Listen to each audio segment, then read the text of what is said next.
फोरफोरे नगर नाम का एक छोटा सा खूबसूरत गांव था। इस गांव के कोने में एक पुरानी झोपड़ी खड़ी थी, जो देखने में तो साधारण थी, लेकिन उससे हमेशा प्यार, सच्चाई और ईमानदारी की खुशबू आया करती थी। उसी झोपड़ी में लक्ष्मी और मोहनलाल रहते थे। लक्ष्मी चूल्हे के पास बैठी आराम से खाना बना रही थी और मोहनलाल घर में सुकून से बैठा हुआ था। मोहनलाल की उम्र सिर्फ 25 साल थी और कुछ ही दिन पहले उसकी शादी लक्ष्मी से हुई थी। दोनों एक दूसरे के साथ बहुत खुश थे, दिल एक दूसरे के करीब थे, मगर हालात सख्त और परीक्षाओं से भरे हुए थे। मोहनलाल बहुत मेहनती इंसान था। वो हर रोज दूसरों के खेतों में जाकर काम करता और खेती बाड़ी में हाथ बटाता था। उसके सिर से माँ बाप का साया बहुत पहले उठ चुका था, इसलिए उसके पास कोई सहारा नहीं था। अब जिंदगी की तमाम जिम्मेदारियाँ उसी के कंधों पर थीं। जिंदगी जैसे मोहनलाल और उसकी पत्नी लक्ष्मी का इम्तिहान ले रही थी। कभी कभी तो घर में चूल्हा जलाने के लिए अनाज तक मौजूद नहीं होता था, लेकिन मोहनलाल हिम्मत नहीं हारता और दिल लगाकर मेहनत करता रहता था।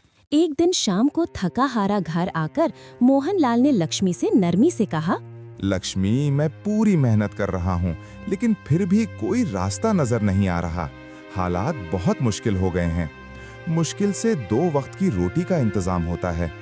मैं सोच रहा हूँ कि शायद मुझे जमींदार के खेत में काम शुरू करना चाहिए या फिर किसी ऐसे आदमी के साथ काम तलाश करना चाहिए जो मुझे ठीक से मजदूरी दे सके। इस तरह शायद हमारे दिन बदल जाएं। मोहन, देखो, ऊपर वाले के यहाँ देर जरूर है, मगर अंधेर नहीं। तुम बस ईमानदारी और मेहनत का दामन कभी मत छोड़ना। अगर तुम जमींदार के खेत में काम करना चाहते हो तो जरूर करो, इसमें कोई बुराई नहीं। लेकिन याद रखना, दुनिया में कुछ लोग बहुत चालाक भी होते हैं। वो तुम्हारे सामने मीठी बातें करेंगे, मगर पीठ पीछे धोखा दे सकते हैं। तुम्हें ऐसे लोगों से बहुत संभल कर रहना होगा और हमेशा नेकी का रास्ता चुनना, क्योंकि बुराई का रास्ता शुरू में आसान और अच्छा लगता है, मगर आखिर में इंसान को बर्बाद कर देता है। फिर इंसान कहीं का नहीं रहता। हाँ लक्ष्मी, मैं कभी भी गलत रास्ता नहीं अपनाऊंगा और जब मैं बड़ा आदमी बन जाऊंगा तो किसी के साथ बुरा व्यवहार नहीं करूंगा। सबसे पहले मैं इसी घर की मरम्मत कराऊंगा ताकि बारिश का एक कतरा भी अंदर ना आए। मैं तुम्हारा बहुत ख्याल रखूंगा और तुम्हें दुनिया की वे सारी चीजें दूंगा जो तुम्हारी जरूरतें हों। अगली सुबह होते ही मोहनलाल नाश्ता करके काम के लिए निकला और खेत पहुंचते ही उसे आकाश मिल गया। आकाश गांव का बड़ा जमींदार था, मगर मोहनलाल के लिए उसका व्यवहार बिल्कुल परिवार जैसा था। आकाश और मोहनलाल की पुरानी दोस्ती थी, इसलिए आकाश हर संभव तरीके से मोहनलाल का ख्याल रखता और उसकी मेहनत की कद्र करता था। मोहनलाल, कहाँ जा रहे हो? कितने दिन हो गए तुम खेत में नहीं आए? क्या कहीं और काम कर रहे थे? आओ, मेरे खेत में भी काम कर लो, मैं तुम्हें दुगनी मजदूरी दूंगा। मेरा खेत सूख रहा है, जरा यहाँ हल चला दो। अरे जान, मैं तो आप ही के पास आ रहा था। कल मैं गांव के बड़े जमींदार के पास काम के लिए पूछने जाऊंगा। अगर उन्होंने हाँ कर दी तो फिर शायद वहां काम करूंगा। फिर भी आज छुट्टी थी, इसलिए सोचा कि पहले आपके खेत में थोड़ा काम कर लूं ताकि कुछ पैसे भी मिल जाएं और वक्त भी अच्छा गुजर जाए। ये तो बहुत अच्छी सोच है। इस तरह तुम काम भी कर लोगे और दिन जाया नहीं होगा। साथ ही कुछ पैसे भी मिल जाएंगे ताकि तुम 2 वक्त की रोटी भी कमा सको। बताओ, तुम्हारे घर के हालात ठीक तो है ना? अगर हालात अच्छे नहीं हैं तो मैं तुम्हारी मदद कर सकता हूँ। मैं तुम्हें काम दे रहा हूँ और अगर ये तुम्हारे लिए काफी ना हो तो मैं उधार भी दे दूंगा। तुम्हारा बुरे वक्त में दोस्त हूँ, बस तुम अपने दिल की बात बता दो। अरे नहीं आकाश, अभी तो कोई खास जरूरत नहीं है, सब ठीक चल रहा है।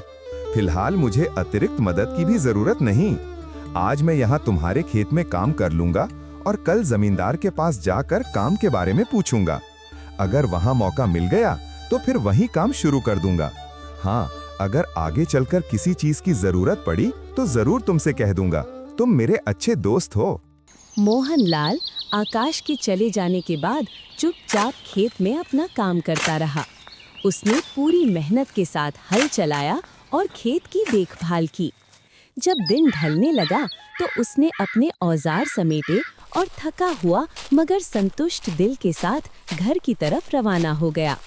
घर पहुंचकर उसने दरवाजे पर कदम रखते ही लक्ष्मी को आवाज दी और नरमी से पूछा कि खाना तैयार है या नहीं? जी जी, खाना तैयार है, आप यहाँ आकर बैठ जाएं।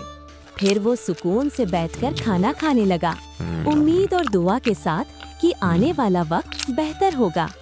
आज का काम कैसा रहा? कहीं तुम्हें कोई तकलीफ तो नहीं पहुंची?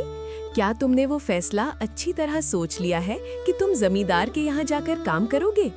मेरा दिल थोड़ा बेचैन है क्योंकि जमींदार के यहाँ कई ऐसे लोग काम करते हैं जो दूसरों पर इल्जाम लगाकर उन्हें नौकरी से निकाल देते हैं। मैंने सुना है कि जमींदार का एक छोटा भाई भी है जो अपने धंधे में सख्त और खतरनाक लोग रखता है। जो कोई खास नजर आता है वो उसके हाथों नीचे कर दिया जाता है। एक बार फिर गौर कर लो मोहनलाल, कोई फैसला जल्दबाजी में न लो। तुम्हारी और हमारे घर की सुरक्षा सबसे पहले है। लक्ष्मी, मेरी बस यही कोशिश है कि तुम्हें रोज 2 वक्त की रोटी दे सकूं। बाकी खुशियां फिलहाल देने में असमर्थ हूं और हमारा घर भी बहुत पुराना है। यही वजह है कि मेरा दिल बेचैन रहता है। तुम घबराओ मत, सब मर्द अपने घर से बाहर मेहनत के लिए जाते हैं। मैं भी वहां जाकर मेहनत करूंगा। मैं कोई जंग लड़ने नहीं जा रहा, इसलिए डर की कोई बात नहीं। थोड़ा सब्र कर लो, जो भी नतीजा आएगा ऊपर वाले की तरफ से अच्छा ही होगा। हमें सब्र और ईमान के साथ सही रास्ता अपनाना चाहिए। अगले दिन सुबह हुई तो मोहनलाल उठकर सीधा अपनी पत्नी के पास गया ताकि घर से निकलने से पहले उससे दुआ ले सके। मोहन, ख्याल से जाना, आज दिल कुछ भारी लग रहा है। बस यही चाहती हूँ कि तुम्हारा दिन अच्छा गुजरे। फिक्र मत करो लक्ष्मी, कुछ नहीं होगा। मैं मेहनत करूंगा और शाम तक वापस आ जाऊंगा। तुम बस हिम्मत रखना। ठीक है, मैं इंतजार करूंगी।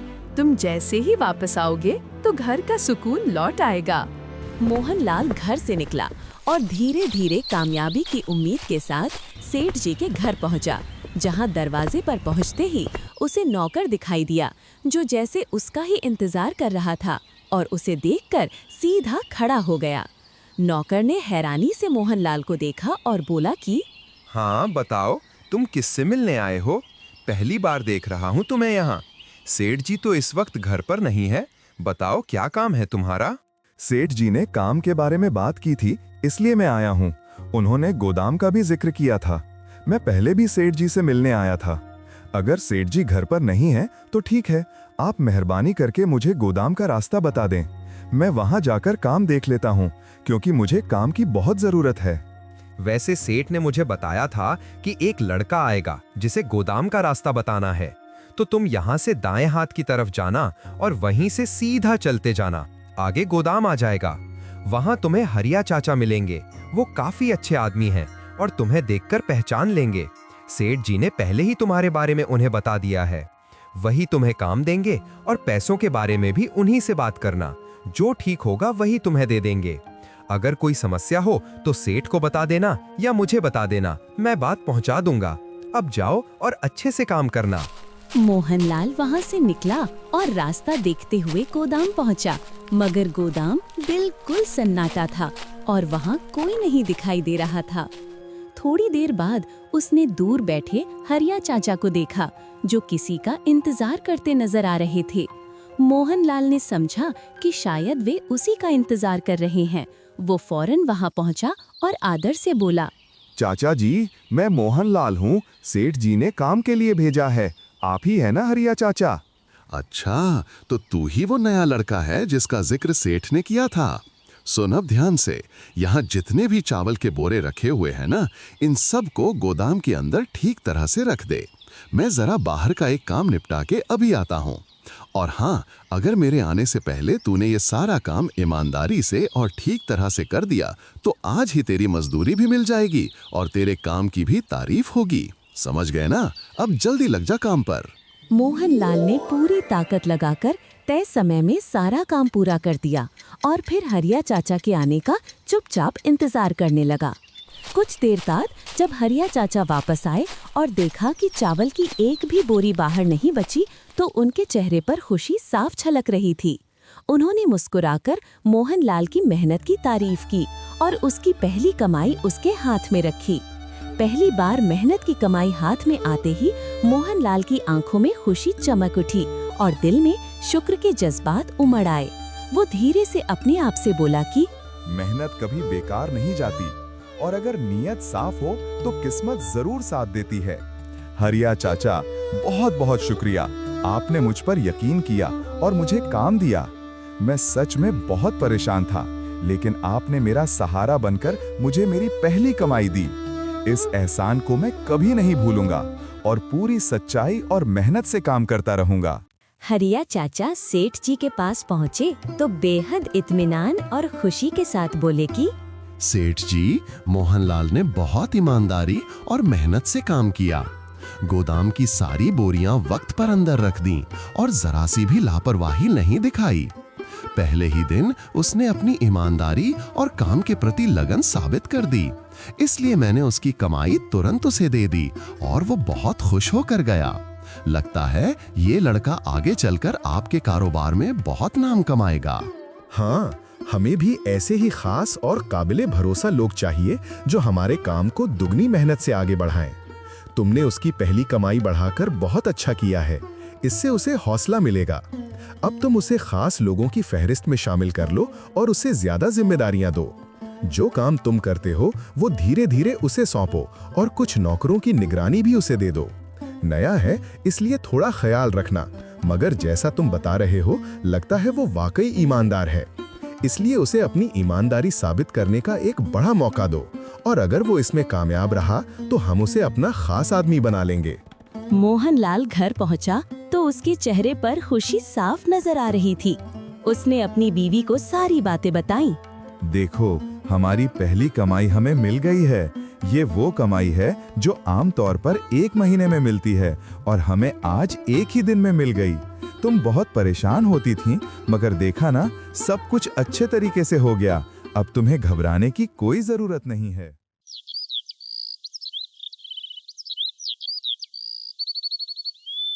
अगले दिन सुबह मोहनलाल ने अपनी बीवी को अलविदा कहा और खुशी खुशी काम के लिए निकल पड़ा।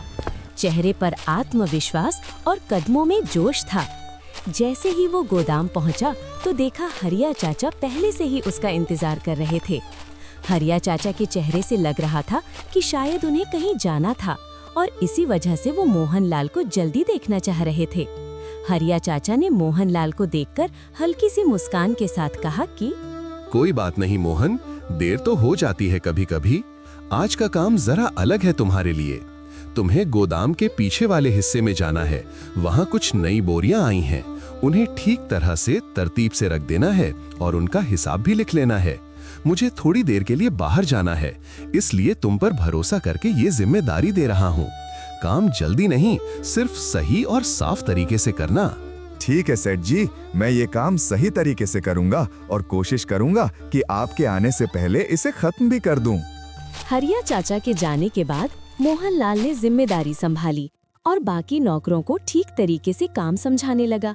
उसी दौरान रघु थोड़ी दूरी पर खड़ा चुपचाप सारी बातें सुन रहा था।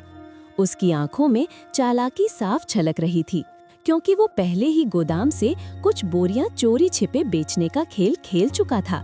मोहनलाल को अभी तक रघु के इस धोखे का पता नहीं था और वो पूरी ईमानदारी से नए दिन के काम में लगा हुआ था, जबकि रघु मौके की तलाश में था कि कब मोहनलाल को नीचा दिखाए और उसे उस खास मुकाम तक पहुंचने से रोक दे जो उसे मिलने वाला था। हरिया चाचा जब जाने ही वाले थे तो रघु तुरंत आगे बढ़ा और उन्हें रोक कर बोला, चाचा जरा ठहरिए, आपसे एक बात करनी थी। ये जो नया आया है ना मोहनलाल, इसे इतनी जल्दी इतनी बड़ी जिम्मेदारी देना ठीक नहीं लगता। गोदाम का काम बहुत नाजुक होता है और ये अभी नया ही आया है, पता नहीं कैसा आदमी है। कल को अगर कुछ गलत हो गया तो लोग किसे जिम्मेदार ठहराएंगे। बेहतर होगा कि इसे पहले छोटे मोटे काम करवाए जाएं, ताकि पता चले कि इस पर भरोसा करना सही भी है या नहीं। रघु, मुझे तो यही लगता है कि तुम मोहनलाल की मेहनत और उसकी ईमानदारी से जलन महसूस कर रहे हो। अभी तो उसे आए हफ्ता भी नहीं गुजरा और फिर भी वो काम समझ भी गया है और अच्छे तरीके से कर भी रहा है। तुम्हारे बड़े भाई ने भी उस पर भरोसा किया है और उसे आगे बढ़ाने का सोचा है। तुम्हें अगर वाकई कोई मसला है तो उसकी टांग खींचने के बजाय उस पर नजर रख सकते हो। मगर याद रखो, जो मेहनती और सच्चा हो उसे रोकने से कुछ नहीं होता। उसकी तरक्की उसके नसीब में है। रघु ने जैसे ही देखा कि हरिया चाचा जा चुके हैं तो उसने चालाकी दिखाते हुए मोहनलाल को आवाज दी और बोला, मोहनलाल, तुम्हारा आज का काम खत्म हो गया है और हरिया चाचा ने भी कहा था ना कि काम खत्म होते ही घर चले जाना। तो अब तुम जाओ घर। बाकी का पूरा हिसाब किताब और गोदाम का इंतजाम मैं देख लूंगा। आखिर मैं सेठ का छोटा भाई हूँ। फिक्र मत करना, यहाँ सब कुछ मेरे काबू में है। देर हो रही है, तुम जाओ अपने घर, आराम करो। बाकी सब मैं संभाल लूंगा।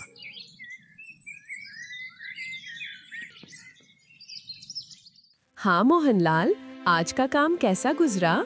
मुझे तुम्हारी बहुत फिक्र लगी हुई थी। बताओ, तुम्हारा दिन कैसा रहा काम का? नहीं, ऐसा कुछ नहीं था। आज भी काम था और मैंने पूरा किया। बस हरिया चाचा के जाने के बाद सेठ के छोटे भाई रघु ने कहा कि काम खत्म हो गया है और बाकी हिसाब किताब वो संभाल लेगा। इसलिए मुझे जल्दी घर आने को कहा गया। तो मैंने सोचा कि अच्छा है, आज थोड़ा आराम भी मिल जाएगा और तुम्हारे साथ वक्त भी गुजार लूंगा। मोहन, देखो, बात ये है कि काम चाहे कितना भी अच्छा हो, ध्यान हमेशा रखना पड़ता है। किसी पर भी तुरंत भरोसा नहीं करना चाहिए। लोग सामने से मुस्कुराकर बात करते हैं और पीछे से धोखा दे देते हैं। मैं ये नहीं कहती कि सब बुरे होते हैं, मगर सावधानी जरूरी है। तुम मुझसे वादा करो कि तुम हर बात सोच समझ कर ही करोगे, क्योंकि तुम्हारी ईमानदारी बहुत कीमती है। इसे किसी के फरेब में आकर कभी कमजोर मत होने देना।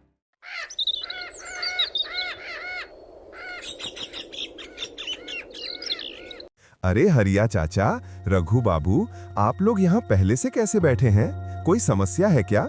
मैं तो हमेशा की तरह समय पर ही आया हूँ। कल भी मैंने सारा हिसाब किताब और काम ठीक तरह से करके ही गया था। अगर किसी चीज में कमी रह गई हो तो बता दीजिए, मैं अभी ठीक कर दूंगा। अरे धोखेबाज, तुमने बड़ा गुनाह किया है। गोदाम से माल गायब है और पूरे 1 लाख रुपए चोरी हुए हैं। अब सच सच बताओ, कितने पैसे चुराए हैं? हरिया चाचा भी पास खड़े चिंता भरे नजर से देख रहे थे, जैसे मामला बहुत गंभीर हो और पूरा शक मोहनलाल पर डाला जा रहा हो। मोहनलाल हैरानी और परेशानी भरे अंदाज में बोला, ऐसा कैसे हो सकता है? मैंने कोई चोरी नहीं की। मैं क्यों चोरी करूंगा? मैं तो कल अपना काम खत्म करके सीधा घर चला गया था। मेरी नीयत साफ है और मैंने हर काम ईमानदारी से किया है।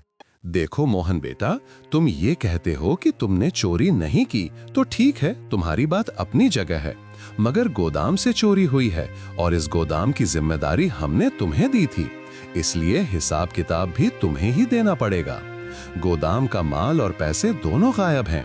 अब चाहे तुमने किया हो या किसी और ने, नुकसान तो पूरा करना ही पड़ेगा और वो तुम्हारी कमाई से पूरी जिंदगी काटकर निकाल लिया जाएगा, क्योंकि जिम्मेदारी तुम्हारे सिर थी। 1 मिनट हरिया चाचा जी, आपने मुझे सारी जिम्मेदारी दी थी और मैंने वो काम बिल्कुल ईमानदारी से किया। बस हिसाब किताब रह गया था जो मुझे करना था, मगर रघु ने कहा था कि हिसाब वही करे क्योंकि ये उसका काम है, और मैं जाने लगा। इसके बाद मैंने कहीं चोरी नहीं की। अगर आपको शक है तो मेरी झोपड़ी चेक कर लीजिए, मेरे घर आइए या रघु से पूछताछ कीजिए। आखिरी गिनती रघु ने ही की थी। उसने मेरे सामने कहा था कि सब ठीक है। तो पहले रघु से हिसाब लें, फिर मुझ पर फैसला करें। हरिया चाचा गुस्से से लपके और रघु की तरफ देखकर बोले, क्यों बे रघु, ये बता कि तूने बोरे चुराए थे ना? मुझे तो पहले ही शक था, इसीलिए तुझे काम से हटा दिया गया था और तू अपने भाई का माल बेचकर पैसा खा रहा है। तूने जानबूझकर मामला मेरे सामने गड़बड़ा दिया ताकि तेरी चाल साफ निकल आए। मैंने तो तुझे पहले ही कहा था कि मैं तेरे ऊपर नजर रखूंगा और अब सारे सबूत तेरे खिलाफ जा रहे हैं। या तो तुरंत सारा माल वापस कर दे और सारे पैसे लौटा दे, वरना मैं सीधे तेरे भाई को बता दूंगा और जब सेठ को ये पता चलेगा तो तेरा यहाँ से जाना तय है। रघु ने चेहरा संभालते हुए कुछ पल चुप्पी साधी, फिर थोड़ी झूठी हंसी के साथ बोलने लगा, चाचा, मैंने ऐसा नहीं किया, आप गलत समझ रहे हैं। हो सकता है किसी और ने किया हो या फिर गिनती में कोई गलती रह गई हो। मैं मानता हूँ कि मेरी साख ठीक नहीं है, मगर मैंने ये कदम नहीं उठाया। पहले सबका पता कर लो, रिकॉर्ड देखो, फिर फैसला करो। मेरा मतलब है, मैं आपकी इज्जत का ख्याल करता हूँ, मगर सीधे इल्जाम लगा देना गलत है। रघु ने पूरी कोशिश की कि मोहनलाल को गलत साबित कर दे और हर बात को मोड़कर उसे ही चोर दिखा दे। लेकिन तभी हरिया चाचा ने रघु की बात काटते हुए कड़े अंदाज में कहा, रघु बस कर अब, तेरे जैसे बहाने हमने उम्र भर सुने हैं। तुम जितना मोहनलाल को गंदा दिखाने की कोशिश करोगे, उतनी ही तेरी नीयत साफ नजर आएगी कि असली चोर कौन है। यहाँ कोई बच्चा नहीं जो तेरे जाल में फंस जाए। मैंने सब देखा है और समझ भी लिया है। मोहनलाल ने एक दिन में जितना काम करके दिखाया, उतना तुम सालों में नहीं कर सके। उसकी ईमानदारी स्पष्ट है। अब अगर तूने अपनी गलतियां नहीं मानी और माल वापस नहीं किया, तो सीधे सेठ के पास चलते हैं और फिर तेरा फैसला वे खुद करेंगे।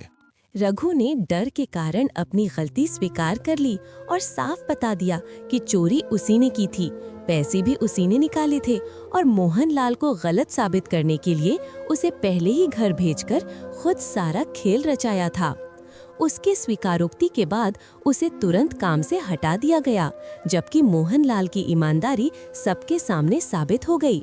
नतीजतन मोहनलाल ने गोदाम का काम सम्मान के साथ जारी रखा और अपनी पत्नी लक्ष्मी के साथ अपने छोटे से गांव में शांति और खुशी के साथ जीवन बिताने लगा।